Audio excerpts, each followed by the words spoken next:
যিসকলে মিনিমাম 8 পাছ হৈছে বা মেট্ৰিক পাছ হৈছে সেইসকলৰ বাবে পদ মুকলি হৈছে। ইয়াত অসমৰ প্ৰত্যেক জিলা বা গাঁৱৰ কেণ্ডিডেট ফৰ্ম ফিলআপ কৰিব পাৰিব।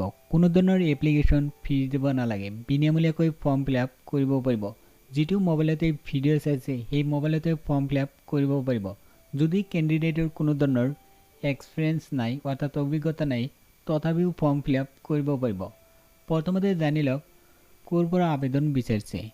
ইয়াতে চাই লওক DHS মানে ডাইৰেক্টৰেট অফ হেল্থ ছাৰ্ভিচৰ পৰা অনলাইন যোগে প্ৰাৰ্থীৰ পৰা আবেদন বিচাৰিছে।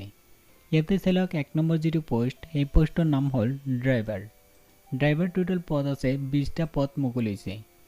স্যালাৰি হ'ব 14,000 পৰা 60,500 লগতে গ্ৰেড পে থাকিব 5,200। ড্ৰাইভাৰ এই পোষ্টত আবেদন কৰিবলৈ অৰ্থাৎ ফৰ্ম ফিলআপ কৰিবলৈ মেট্ৰিক পাছ হ'ব লাগিব, লগতে ড্ৰাইভিং লাইসেন্স থাকিব লাগিব। ইয়াত উল্লেখ কৰিছে 4 হুইলাৰ ড্ৰাইভিং লাইসেন্স থাকিব লাগিব। মাত্ৰ যদি মেট্ৰিক পাছ নোৱাৰিব, মেট্ৰিক পাছ হ'ব লাগিব লগতে ড্ৰাইভিং লাইসেন্স থাকিব লাগিব। ইয়াত উল্লেখ কৰিছে 4 হুইলাৰ অৰ্থাৎ 4 চকীয়া বাহনৰ ড্ৰাইভিং লাইসেন্স থাকিব লাগিব। তাৰ পিছত ইয়াতে কৈছে যে আবেদন কৰা প্ৰাৰ্থীৰ বয়স হ'ব লাগিব 18 বছৰ পৰা 40 বছৰ ভিতৰত হ'ব লাগিব আৰু ইয়াত ৰিলেক্সেশ্যন নটিফিকেশ্যনত চেক কৰিব পাৰিব। 2 নম্বৰ যিটো পোষ্ট এই পোষ্টৰ নাম হ'ল গ্ৰেড 4। 30টা পদ মুকলি হৈছে। স্যালাৰি হ'ব 14,000 পৰা 60,500 লগতে গ্ৰেড পে থাকিব 3,900। মিনিমাম 8 পাছ হ'লে ফৰ্ম ফিলআপ কৰিব পাৰিব। ইয়াতে চাই লওক ইয়াত কৈছে যে কোনো ধৰণৰ এপ্লিকেশ্যন ফিজ দিব নালাগে, ইয়াত উল্লেখ কৰিছে। এইবিলাক পোষ্টৰ সিলেকশ্যন টেষ্ট কেতিয়া হ'ব ৱেবছাইটত জনাই দিব। তাৰপিছত ইয়াতে কৈছে যে যেতিয়া ডকুমেণ্টছ ভেৰিফিকেশ্যন হ'ব কেণ্ডিডেটক যেতিয়া মাতিব ডকুমেণ্টছ ভেৰিফিকেশ্যনত তেতিয়া অৰিজিনেল ডকুমেণ্টছখিনি লৈ যাব লাগিব। কি ডকুমেণ্টছ ইয়াত উল্লেখ কৰিছে। ইয়াতে কৈছে যে ফটোকপি অৰিজিনেল ডকুমেণ্টছখিনি লৈ যাব লাগিব, লগতে অৰিজিনেলখিনি জেৰক্স কৰি লৈ যাব লাগিব। ইয়াত উল্লেখ কৰিছে। ইয়াতে বিচাৰিছে 2 copy recent passport size photo attested কৰি লৈ যাব লাগিব যেতিয়া ডকুমেণ্টছ ভেৰিফিকেশ্যন হ'ব।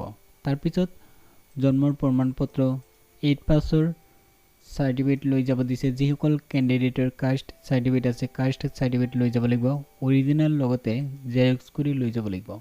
তাৰপিছত PWD কেটেগৰীৰ PWD সাৰ্টিফিকেট লৈ যাব লাগিব, PRC লৈ যাব লাগিব বা ডমিচাইল লৈ যাব লাগিব, এমপ্লয়মেণ্ট এক্সচেঞ্জ ৰেজিষ্ট্ৰেশ্যন সাৰ্টিফিকেট লৈ যাব লাগিব।